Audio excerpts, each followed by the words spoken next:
Welcome to Marketing Demystified, the podcast that connects the dots for business leaders to drive revenue through effective marketing strategy. We chat with marketing experts on different topics that will help you ramp up your revenue.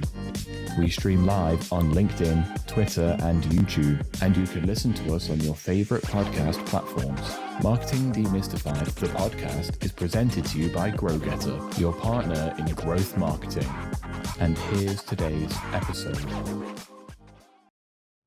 Hello, everyone. Are you ready to be inspired, informed, and empowered with practical tips to boost your marketing efforts? You're in the right place. Welcome to Marketing Demystified. I'm your host, Jenn Mancusi, CEO and co-founder of GrowGetter, your growth marketing partner. Now, a few months ago, we spoke with Sam Balter from Wistia about how AI is changing video marketing.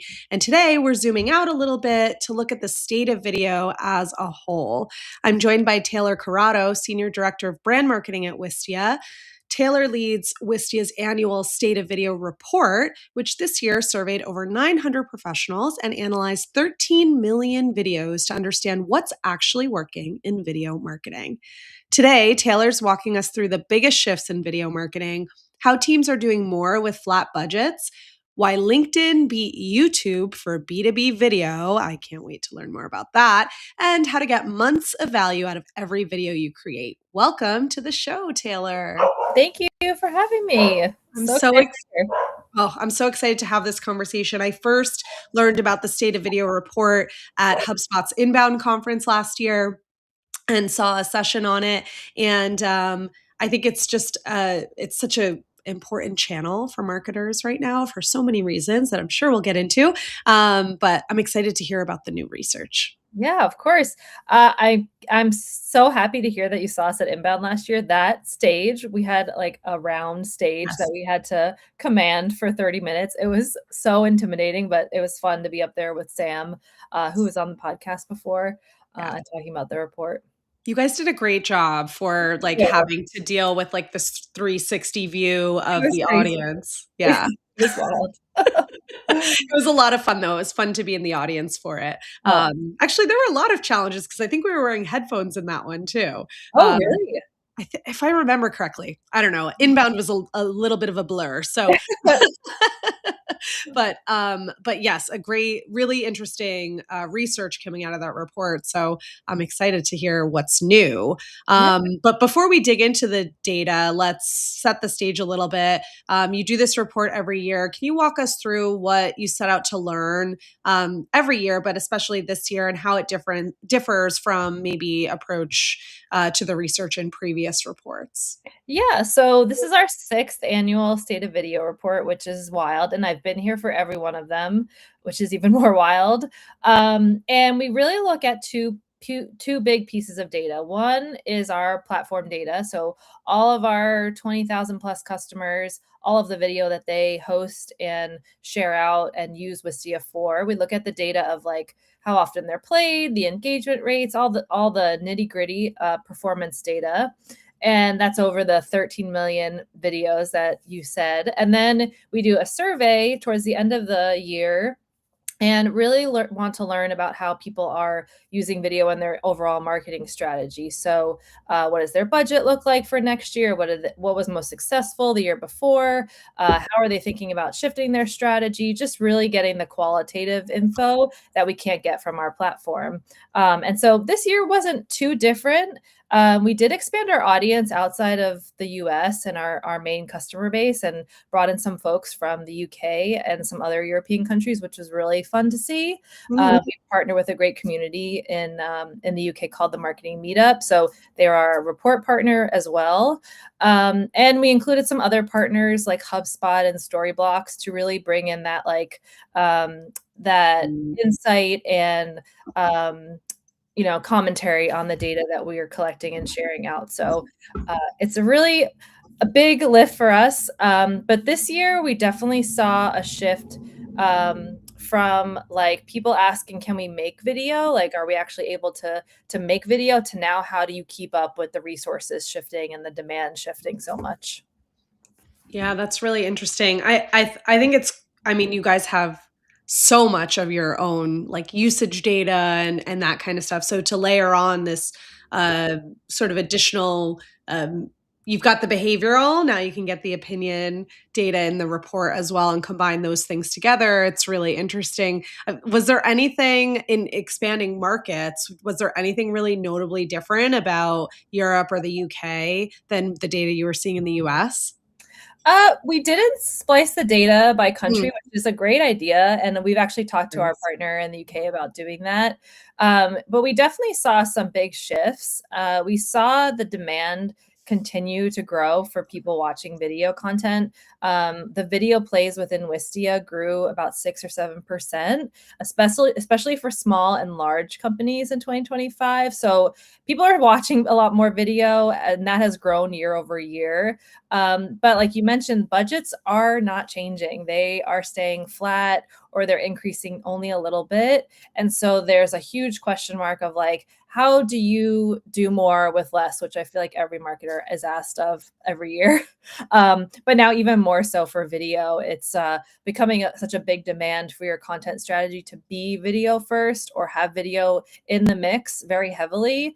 And so how do you keep up with that demand when you don't have growing resources? Yeah, totally. And I think too, not only like keep up with the demand with limited resources, but make sure those limited resources that you have are focused in the right areas, right? Which is, I think, where this data can be really useful because there are a lot of video channels that exist. There's a lot of types of videos you could create, and they're not all created equally. So if you really do have kind of a limited budget, you want to be able to focus it on where you're going to make the biggest impact. So, if video demand is up and budgets are not, how are we like managing that? How should teams be thinking about building effective video marketing strategies and when you're not able to do absolutely everything that's possible? Yeah, I think, yeah, your focus is really important more than ever. I think there's two things to think about. One is that I think traditionally in the last like decade, people have thought about video as being a very expensive investment. And I think that those days are over. There's video tools within your pocket in your iPhone. There's tools that we're using right now to host, and create video on your laptop. The accessibility of creating videos is so available to everybody now that like the dollar amount can't be the thing that's blocking you. So again, it's really thinking about, okay, what types of videos, if we do invest our time and effort in, are going to actually result in improving our business, growing our customer base, driving brand awareness. And I think there's 4 formats that really came through in the report. Educational content, you're teaching someone something about your subject matter expertise internally. Product content, so or services content if you're a service company, telling people what you offer and how it can benefit them and how it can solve their problems.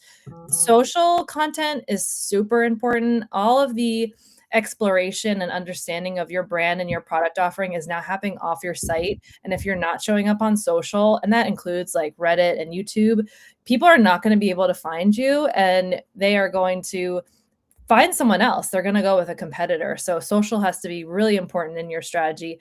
And then webinars, like I know Mm. webinars have been around forever, but really shifting your understanding of how you can get a lot out of a webinar after it's over and not just have that one live event and then you move on to the next, but how can you write and create a webinar that can be repurposed afterwards or that you can reuse over and over again, and even maybe even do on-demand plays so that people are engaging with it over and over again. And so those are like the 4 core formats that we saw came through as the most impactful within the report. And then the one thing I want people to really think about is the promotion of your content. I think about 30% of people that responded to our survey say they focus less on promotion and more on creation. If you've got content, that's great. You need to work on getting it out there and getting it in front of the right audiences in the right way. And promotion should be equally, if not more important than actually creating the content. So if you got one video, make sure you get it out there in the really effective ways that are possible and in front of the audiences that you're really trying to connect with. That's really interesting that, content's being created and then maybe not getting out there, getting the distribution that it needs. I think that's It's wild. wild, but also I see how it happens, right? There's so much pressure sometimes to like create something new. And I'm not even talking just about video, but maybe it's in written content or just campaigns or, kind of different splashes that you might do. It's like, what's the next thing we're going to do? Mhm. And oftentimes teams are not maximizing what they've already done. Yeah. And I think there's a couple of different angles to come at that from, but how are you thinking about like distribution channels for as a starting point, and when teams are thinking about promotion and promotional strategy, how are you recommending reaching a larger audience with the content that they're creating? Yeah, I think the first thing people should remember is that distribution, like, or getting your content out there, doing it once is not enough, and people are not going to remember that you posted something like a month ago.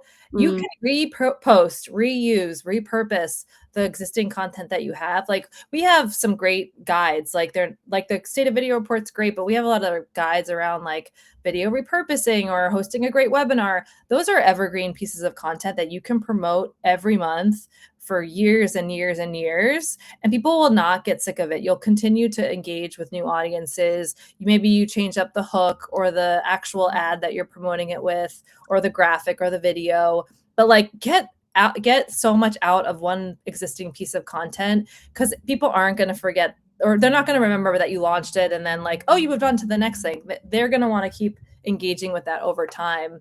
And so I urge that, because we do that a lot at Wistia. We kind of move on to the next thing, and it always bites us in the butt. But I think the other thing about reaching a larger audience, and it's not always about larger audiences. It's really about the right audience. mm, And I think if you are trying to have that reach, I think YouTube is becoming more important than ever for brands, because I think about it as, you used to write blog articles, and people would find those blog articles on Google, and they would click over it onto your site, and they would read the blog article, and then maybe they would like browse around your website. And that was great. That doesn't happen anymore.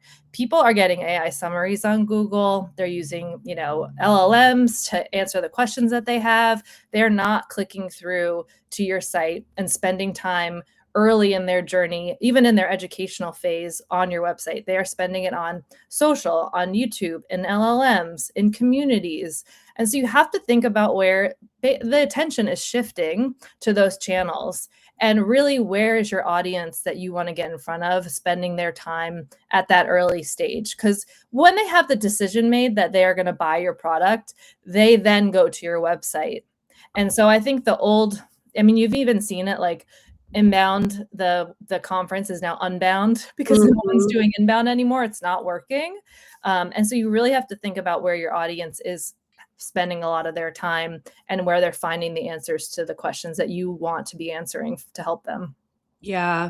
And I think you're like drawing that parallel of YouTube and Google, which by the way, Google owns YouTube. There Yes. is a lot of similarities to how people are discovering content on YouTube as they are in search engines, or used to be in search engines. To your point, it's shifted. I don't know that inbound is not working anymore, but I know it has shifted a lot, and definitely web traffic is down, and there is that whole zero click kind of search behavior that is happening.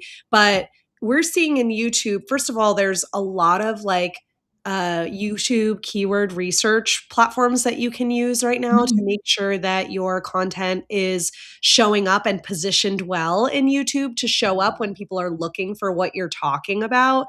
Not just the content of the videos themselves, but the descriptions and the hashtags that you use and how you position it. And we have seen just such a rise of success in YouTube Shorts Yes. specifically. That piece of the platform is just getting so much traffic and so much interest. And it really is that new top of funnel where people used to search, find your blog article, and then go to your website and read it. They're searching, they're finding the YouTube shorts or they're watching a series of playlists on YouTube. And Yes. that's that sort of new first touch, which is so interesting. But you can apply a lot of the same foundational principles to getting to show up there. For sure. Yes, it's definitely similar, but it's a different format. Yes. Video is totally different than the written word, and it definitely takes some shifting in resources and strategy and just expertise in-house. So it's a big shift for a lot of teams. But I know we did mention that LinkedIn was like higher on in terms of rating for the top B2B channels for marketing teams this year in the report for video. And I just want to call out that like I've seen so much more video content being shared on LinkedIn and engaged with on LinkedIn. They had like a period where they were really trying to go for vertical video, but I actually think like a lot of people interact with LinkedIn on their desktop, which honestly, that traffic, if they end up going to your site, is much more valuable than from mobile for most businesses. And so just thinking about what your strategy is on LinkedIn and how you can not only improve your brand's perception there, but how you can bring your employees or your thought leaders, your internal thought leaders onto LinkedIn, because individuals are being prioritized way more than brand pages now. And we're seeing it everywhere, but also like, how do you get those people on video and how you get them creating video for LinkedIn is a big theme that we heard throughout the report. Yeah, that is a really challenging thing, I think, but also so important just in the day that we're in right now, right? Yeah. Where there's so much AI generated content, written content everywhere on the internet, and LinkedIn especially, and in emails and things like that. So I'm a big proponent of like, you have to show that you're a real human being saying real things with real ideas. And I think there's some people that are nervous. They're nervous to show their face on video or to say the wrong thing and I don't know what the solution is to that necessarily, but just to say like, don't be scared. It's a really effective channel and people just want to connect with people in an age that is getting overrun by robots in some ways. And for good or bad, I'm a big proponent of using AI in the right ways. But I think that letting people get to know the people behind the brand, that's what is being prioritized on LinkedIn. And video is like the best way to do that. Yeah. Yeah. And when people ask like, how do you get people on camera, like comfortable on camera? A big thing that we try to like encourage folks is making videos for internal uses first. So if you've got a team update or a reporting update or whatever you're sharing, making a video for your team is like a much lower risk way of getting on camera and starting to get comfortable on camera. And so you don't always have to start by like making a LinkedIn video and like that be your first video. It could be something that you share with like your boss or just your like really close knit team, and have fun with it. And like, don't take yourself too seriously and like really just try to just show up on camera. We do that a lot internally at Wistia, and it helps people just get comfortable talking to a screen or, presenting some slides. So that's one place to start and encourage folks to do so. That's such a great tip.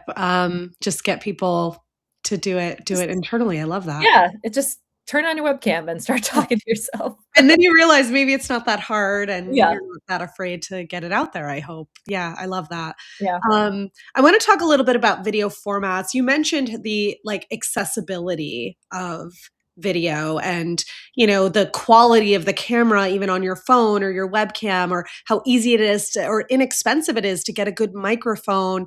There were early in my career, I was doing a lot of like hiring videography teams, taking them to people's offices, doing these all-day shoots or, multi-day shoots for case studies and things like that. And you don't need to do all that anymore. Yeah. I'm curious about first of all, like what is like minimum quality requirements now that it is so accessible? Yeah. Like, we don't have to be at that level of professionalism all the time anymore, but what are some of the like bare minimums that you want to make sure you're hitting in terms of making quality content now that it is so accessible? And then what are some of the like video formats that you recommend that are pulling ahead, and how should teams prioritize their resources around them? Yeah, I think the bare minimum for, like, your equipment and the quality of your video, is, like, really good audio so people can hear you, Mhm. and you can get the good transcript of the video content too, and that they can see you. Like, there's good lighting, which could be literally standing in front of a window during, the middle of the day, and that way, like, they can connect with your face and your emotions, and they can hear what you're saying. But then I think, like, outside of that, and you could use your smartphone, you could use a GoPro, you could use your laptop. Outside of that, I think now the message that you are giving in your videos and your content is so much more important because yes, a lot of people are making more videos and AI is impacting that as well. But like if the message that you are communicating is not clear and it's not resonating with your audience and it's not speaking to them or speaking to their problem or helping them with something, it doesn't matter how good your video is. If the message is off, then it just doesn't matter. So I think like making sure you have the bare minimum of like equipment that people can hear and see you, and then really focus on the message and who you're talking to. And if you don't know who you're talking to, start there and like really understand their problems and their use cases and what you're trying to say to them. Yeah. I think that audio quality is an underrated It is. important piece of video. Like, I think people will actually tolerate like a blurry or a dark video, but they won't tolerate something that they can't hear. Yeah, Um, no. And there's so many, like, affordable microphones. yes. A lot of laptops have pretty good microphones. I think we're both on our laptop mics right now, I am. You're on a nice mic. You've got the good one. I do have a good one, but I'll tell you, it wasn't particularly expensive, No. right? For less than, a couple $100s, you can get a really, really good quality microphone. Yeah, And yes, the laptop mic is totally doable, depending on how often or what you're actually using it for. If I'm doing podcast episodes once a week, I want to have a good quality mic, yeah, but I had an old mic die and I used my laptop mic for a period of time until I found a new one. It wasn't limiting for me. But I have seen videos, or mostly, I guess, if they're like maybe a video of an onstage presentation or something like that, where mhm, the audio quality isn't that great. yes, It's almost not worth doing at that yes. point I because know. the quality And is so they poor. have such great, wireless mics too now, Yes. like, that we have, we gave away some at an event a couple of months ago, and they're literally, like, just little magnets that go right on your shirt, and they capture great audio, and they can do from far away, and they can connect to your phone. It's wild, the technology, and it was, like, $80. It was, like, so affordable. Yeah. So please invest in good audio quality. Yes. Yes. And then you asked about, formats, Yeah. like what videos are really like the most engaging right now and what should people think about?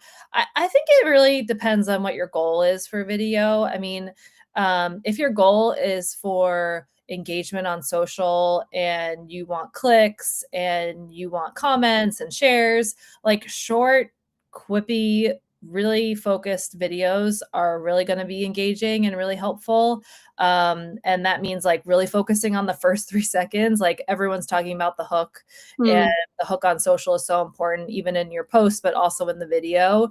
If anyone thinks about how fast they scroll through things, it's literally like the first 3 seconds matter the most. And what I've heard a lot of producers do is now they will make a video with like 5 different hooks, and they'll shoot all those hooks within the day of the shoot. Or if you're shooting on your camera, you shoot, or your phone, you shoot a couple of different takes in the beginning, and they're testing out all of the hooks against each other, which is just wild. Like our attention span is literally 3 seconds. So if you're trying to get the attention and the engagement on social, short content is really important. I'm talking about like under 30 seconds.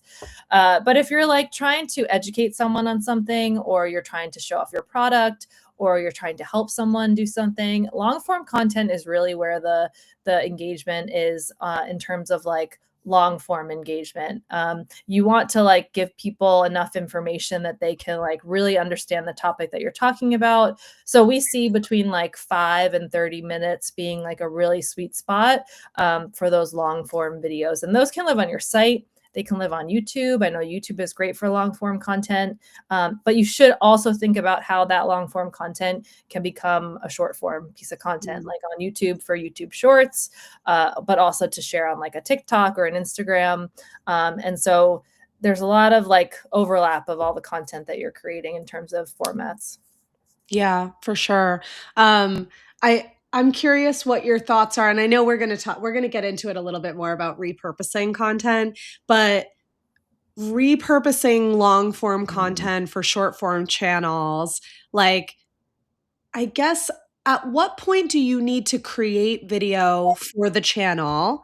And at what point can you repurpose it across different channels? And I'll tell you, I asked that because I think that TikTok specifically, like, wants content that was created for TikTok. And when you try to pull in content, and now B2B is hard on TikTok anyways, but when you repurpose content from other platforms, I find it doesn't necessarily perform as well. But when we're talking about limited resources, like, is it worthwhile to post that content on a channel it wasn't necessarily made for originally? Or is it more important to like create content that was made for that space? I think it's hard. I think it's probably leaning towards making the content that was made for that space. Mm-hmm. But what you can do, so I'll give you an example. In the state of video, in the state of video like promotion, we have a live show, which is like a webinar, but it's like a fun show that is really like inspired by SNL, and there's like little skits and there's little like segments that we have. And what we figured out a few years ago is that if we write the script for this webinar or this live show to actually have segments that can be pulled out as little clips, that we could shoot them. I'm not a videographer, but they call it shooting loose, which means there's no, you're not shooting landscape or vertical, you're shooting for both. And you're able to then take those segments that you wrote that are part of a longer show or webinar, but can be repurposed later on, and clip them out and use them as an ad to promote the webinar on demand or promote the report that you're making or the guide or whatever it may be. And so I think there's definitely a case for creating content just for the social channels, especially on the promotion side. Like, you want to think about your promotion before something, like before something launches, before an event, before a webinar, as like its own dedicated content for that channel. But then the main long form piece of content you're making, or like a podcast, video podcast for sure, think about how you're scripting the questions or the script for the video so that you can have segments that you pull out that are really social first. And that's like a lot more pre-production upfront thinking and work, but it really like helps on the post-production side and also the promotion side. And that's what we do a lot with our branded podcast. So our CEO has a podcast. We write the script to be cut down to YouTube Shorts, even though it's an hour-long episode. That's such a smart approach, because then you're not doing that in a reactive way. Yeah. You're thinking about it ahead of time, that we know we're going to want to repurpose this for different channels and different lengths or different purposes. And rather than kind of at the end going, did we have anything in there that we could clip? You're kind of doing that at the start, which is really great. I love that approach. Yeah. Okay, I want to talk about metrics and how we're measuring video success. Can you walk through what you saw in the data from the report, and what video metrics actually matter, and why do those metrics matter for growth specifically? Yeah, so we've been talking a lot about social, but we saw like social engagement as the top success metric for video content. And so that means people viewing your video on social, engaging with it, either commenting, liking, or sharing it, depending on the channel. And that went from 12% the year before, so 2024, to 22% last year. And so people are really I know it's still low, you still got, 80+% of people not thinking about social engagement, but that shift of like my content needs to be engaging and important on social and drawing that engagement on those channels is definitely a big shift. The other thing we saw, and we have like a whole benchmarks slide within our report that talks about all of our different benchmarks, but in Wistia and in some other tools, you can put a lead gen form on your website. And we saw that conversion rate through a lead gen form, gating your video content. We saw that engagement go up and that conversion rate go up. So last year was like a 19% click-through rate versus a 15% click-through rate the year before, which doesn't sound like a lot, but if you are trying to generate leads, that like any percentage going up is really impactful for your pipeline down funnel. And then the other thing is really just thinking about the video engagement itself. So I know we say engagement a lot, but the idea of how much someone watches of your video content can really tell you how they're engaged, how much they're engaged, and also if the message is resonating with them. So if they're watching 10% of your video, they're probably not getting the connection that you're hoping for. They're not getting the message. It's not for them. But if they watch 50, 75% of your video, whether it's on social or on your website, you can really tell if that content is it's hitting the mark. Maybe you're even able to see where people go and rewatch. You can see that on YouTube. You can see that if you're using Wistia for your videos. And so you really get a sense of the content if it's landing with the audience that you're hoping to engage with. Yeah, I think it's so important to be measuring something. First of all, let's measure something. Yes. But then to be optimizing for it. And I think the concept of gating your videos is very interesting to me. Is that like something that you're seeing? I know you saw an increase in conversion on those gated forms, but is that a tactic that you're seeing more and more now? Yeah, we definitely have seen it increase year over year. The data, I don't know specifically what it has been, but I will say that like when people are doing like more product focused videos or tutorials or even offering like courses, that content is really great to gate because you're giving away a lot. Or you're trying to show that someone has the intention of like wanting to start a trial or reach out to sales. And so thinking about like the more bottom of the funnel content or even like middle of the funnel and gating it can really help you drive like not only lead generation and pipeline creation, but also just understanding that your content is really engaging and people really want to know what you're talking about if you gate it, halfway through or like 30 seconds into it. So yeah. That's really interesting. Okay. Yeah. I'm gonna think about that a little bit more. Yes, I know there's like the anti-gating movement of like don't gate any of your content, let everybody see it. But there is value, lower down in the funnel to really show and get that intent from people that they are really interested and you can reach out to them. Yeah, I think it shows interest. It shows another level of interest in your content and your expertise. My one caution, I'm not anti-gate. I love gated content. I think it's actually a really important part of a marketing approach. I think what it's not is qualified leads. Yes. They're not qualified leads yet. Just because they gave you an email to watch your video or to download your whatever. So that's my caution against gated content is just treat it as what it is, right? Get those people into an automation or a nurture, move them through the pipeline. They're not like ready for a sales call at that time. Yes. Right? And I think that's where people get mixed up with gated content, whether we're talking video or anything else. I think you just have to place people at the right stage in the funnel when they get in. I think it's a great tool for gauging interest and also gauging performance of your content. If you're gating it after 10 seconds or something, did you do the hook right? Are you A/B testing your hooks? Maybe that's a good way to do that. But yeah, don't put them in front of your sales team at that point. Yes, agreed. We talked a little bit about getting more out of webinars and maybe just getting more out of long form content in general. I think a lot of teams are thinking of webinars actually as lead gen tactics, this is a good segue from the form conversation of gated content, but you guys found something interesting in the data about how webinars are performing. Can you walk us through what you discovered and why are the webinars a little bit more valuable than we thought? Yeah, so there's a few things. So first of all the companies that we looked at, 75% of them are hosting webinars, which is a lot. We have a lot of software and tech companies within our customer base, so that was like a signal that those companies do a lot of those webinars. And also the search interest in webinar has gone up 3 times since 2020, which is wild. So people are looking for webinars. They're looking to understand how to host them better.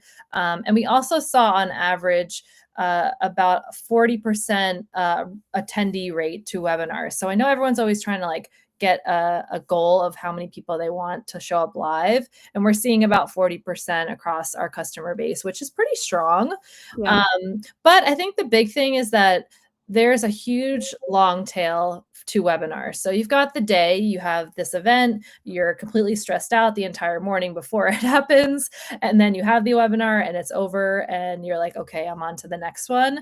But actually we're seeing through after like even 3 months after that webinar is happening, the webinars are still getting engagement and rewatches and on-demand watches. And so you have to think about this webinar is not a day in a moment in time, but really a long tail piece of content that, you know, there's still 60% of people that didn't show up that will potentially want to watch this webinar afterwards and maybe share it out. And you can use that webinar as a promotion tool to like gain new audiences as well. So, you know, like we talked about making promotion content for the webinar that you can use afterwards to drive on-demand watches. But most companies are repurposing webinar content, which is great to see. They're either using it on like an on-demand page, or they're making social clips, or they're promoting it on their blogs or in their emails. But really thinking about it as a long tail piece of content that doesn't just happen in one moment and then you move on to the next is really the big shift we're seeing. Yeah, that's interesting. How are you thinking about like promoting webinar content after it's already on demand? Like, is Yeah, that a whole new campaign at that stage or an extension? Because I think a lot of companies, not only are they thinking about just the attendees on the day, but also maybe not promoting the on demand or the recording.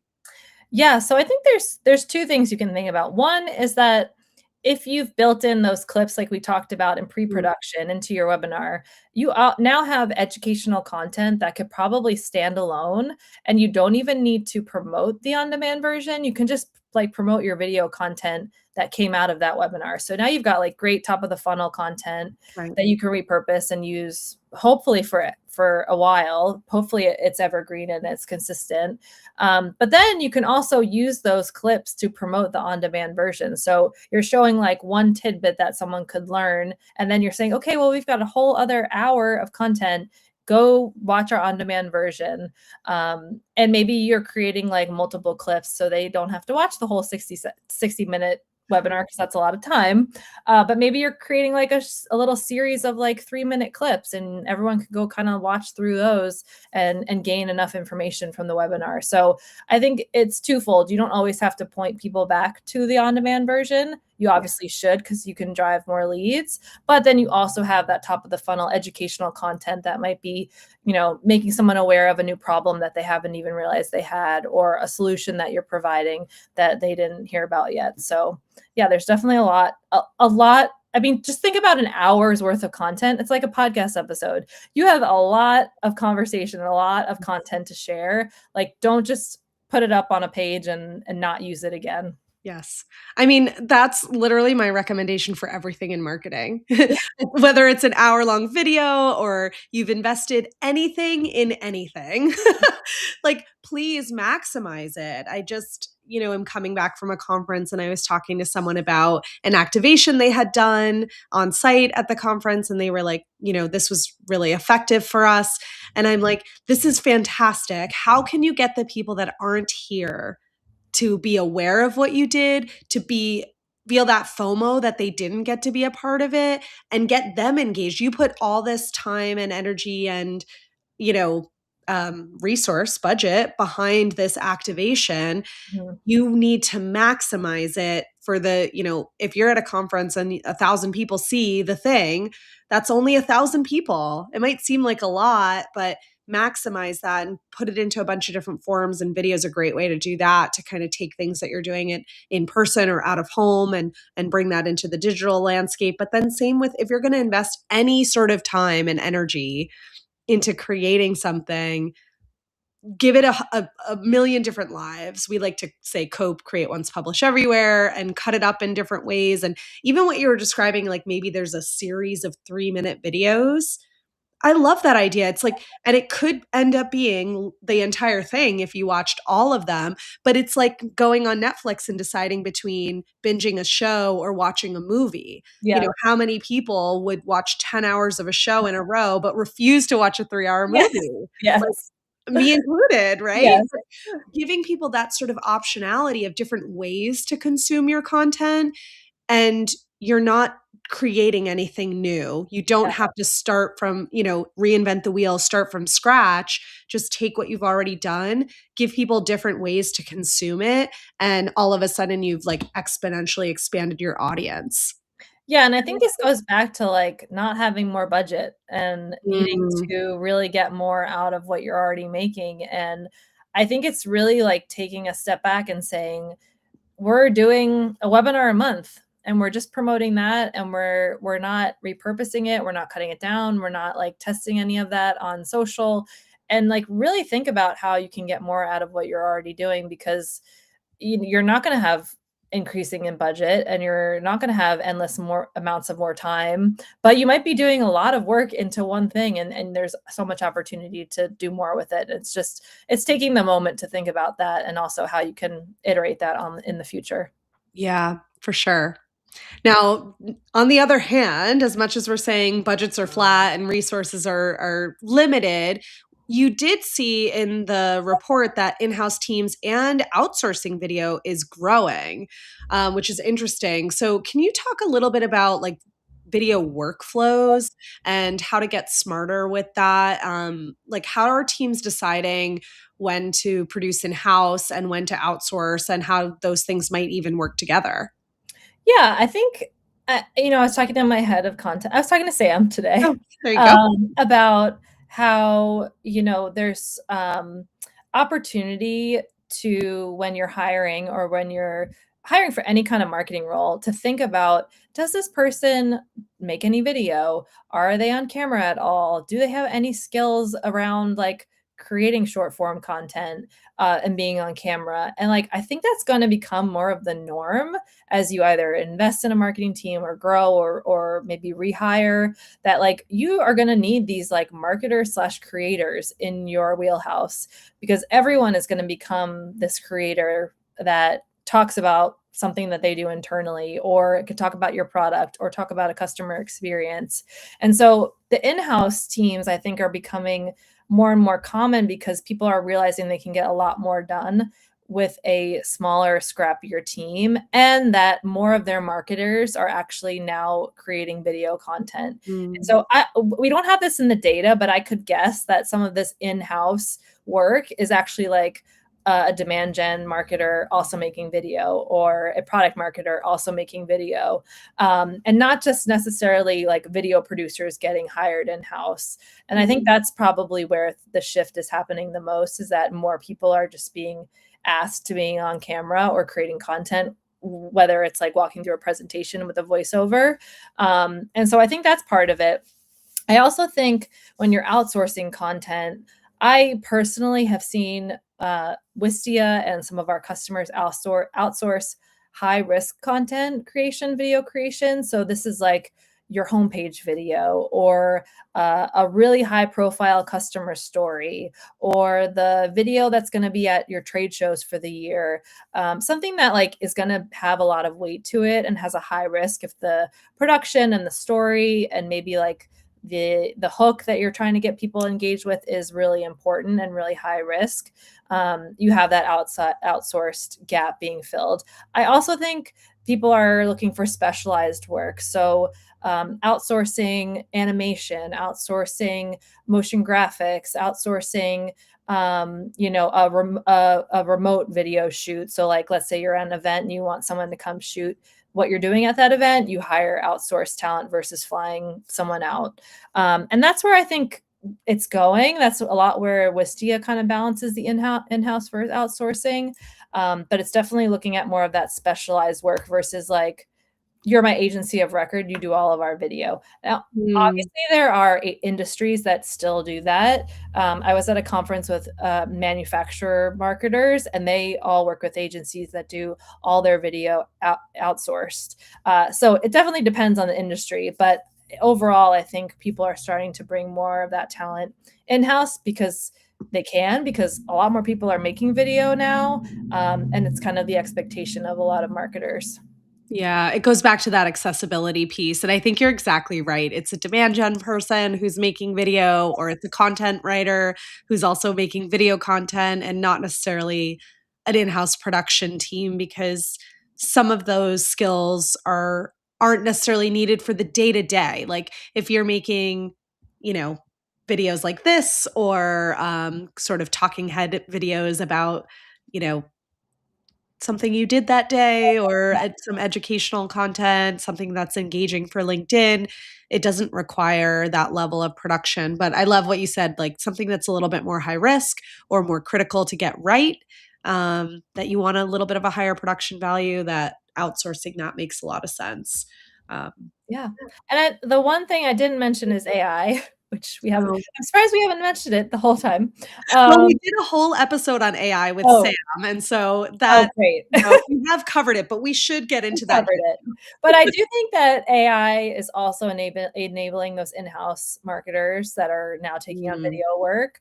And it's becoming, I think we found like twice as likely to produce a video using AI. For anyone that's making like over 100 videos a year, they're using AI to do that. And it's really helping them scale.